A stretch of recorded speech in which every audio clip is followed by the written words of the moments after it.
Canada's nasty. They are. They're nasty. People think Canada, they're nasty. I love the people, but they're nasty.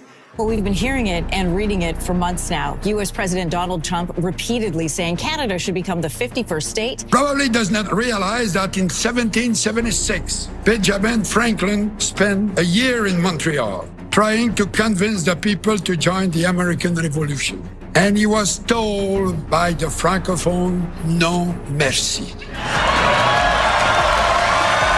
Believe it or not, the United States has attempted to invade Canada several times in the past, with each effort ending in failure. If things had played out a little differently, Quebec might have become the 14th colony. Quebec is a fantastic part of Canada. Its unique culture and place in the country is core to what Canada is. The whole Quebec thing kind of plays a paramount role in Canada's societal operation. Anyone thinking you can push Quebec around? Just a reminder, they helped burn down the White House in 1814 and basically saved the entire country. Don't mess with Quebec. They've been throwing hands since Napoleon was trending.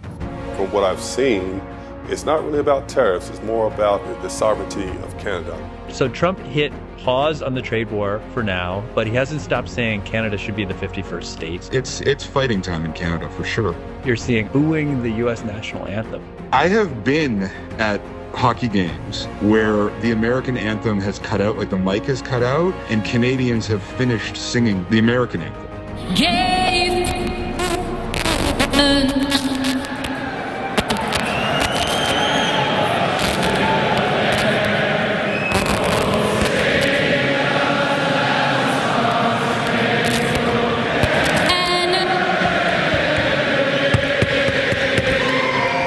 See what just happened there in Canada. The mic died during the American national anthem before Tuesday night's game between Toronto Maple Leafs and Nashville's Predators. So without missing a beat, the Toronto fans stepped in and finished Our Star Spangled Banner. I'm so impressed that they know it. That's a very sweet thing. I was going to say, thank you, Canada. Thank you, Canada. Because after Oh Canada, I got nothing. I wouldn't know what to do.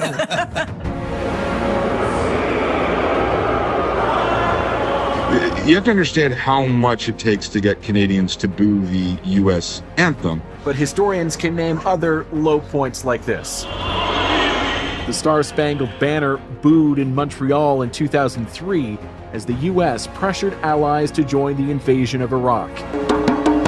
Canada memorably declined. Trump's threat to use economic force to make Canada part of the U.S. came as a shock. Canada and the United States, that would really be something. He even posted what a new U.S. map would look like. You know, one thing, we may disagree amongst each other, but one thing we know for sure is we're not those people. You have to understand, there is a Quebecois party in power in Quebec who is openly saying we're on the side of Canada, we are going to all stand together. Amazing. That's what Trump has done. We really need to look at the big picture. We need to think as a country right now and not individually as provinces. It's a danger, you know, becoming the 51st state? No, that doesn't sound good. Even this Bloc supporter says Quebec can't afford to think of itself as separate from the rest of the country right now. We're pretty much Canadians that speak French, right? We're with you guys, we're a team. We are currently experiencing a very interesting phenomenon, especially true here in Quebec. We've been noticing that patriotic Canadian pride take over people. It's really unbelievable. Ça nous demande d'avoir un Canada fort. Pour les jeunes, il faut se tenir debout, il faut se serrer les coudes, puis c'est pas vrai qu'un imbécile orange, il va venir détruire mon pays. C'est pas vrai. Yesterday, one of our members wrote in saying that even the Quebecois are now massively pro-Canadian, and that was a difficult thing to pull off because Quebec's, been interested in potentially separating itself out from the rest of Canada for a long time. I really like that Simpsons scene. Back, you robot! Nobody ruins my family vacation but me! And maybe the boy! The direct reference to the two referendums held for Quebec sovereignty. Oh, look at that headline. Canada to hold referendum. Sorry, Marge, can't talk now. I'm okay with Trump. As far as Canada goes, I don't agree with them being our 51st state. They're our neighbor, and I love them.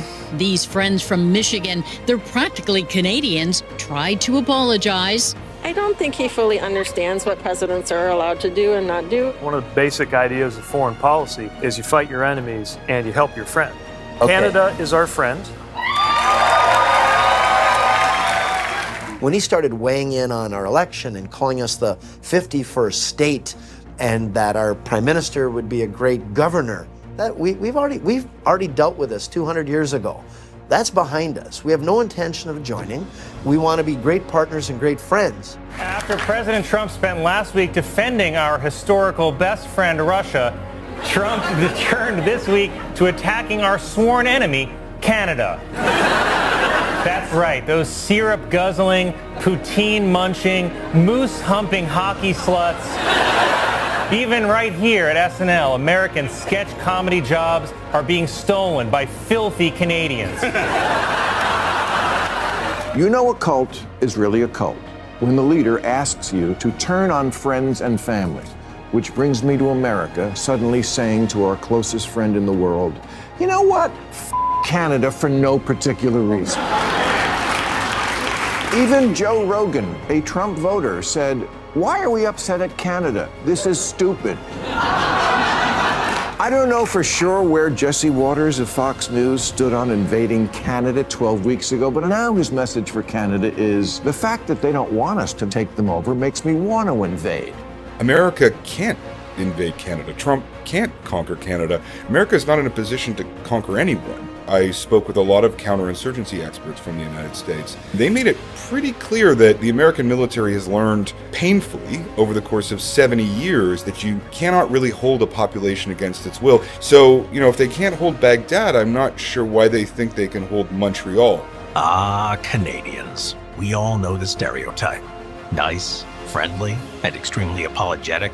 If you're fighting them, though, avoid them at all costs, because for some strange reason, these usually calm maple leaf lovers go absolutely ballistic when there's a war on. Canadians have a history of going the f*** off in war. After the Pearl Harbor attack, Canada was the first country that declared war on Japan, even before the US. I saw a meme that said that there are certain sections of the Geneva Convention that were made specifically because of Canada's treatment of prisoners of war in World War I. Canadians did some wild stuff back during World War I. Every time a world war has broken out, Canadians have quickly proved to be terrifyingly good at killing people. This was particularly true in the First World War. We had the deadliest sniper, 3 of the 10 deadliest fighter pilots, and a vicious reputation that terrified the Germans and sort of creeped out the British. Did you know the original stormtroopers were Canadian? Their speed and ferocity earned them the nicknames from the terrified Germans, ranging from stormtroopers to wild colonials. To mess with a Canadian in wartime is to sign your own death warrant. Don't mess with Canada, man. They may be polite. You tick them off, they're like John Wick after they killed his dog. Yes, Canada! The Canadians are attacking. Run for your life. To this day, Canada remains undefeated in war, and conflict has not touched its shores since the 19th century. This person is saying if you make it to Canada, you're going to find out why there's a Geneva Convention. And I'm like, shh, don't let them find out on their own.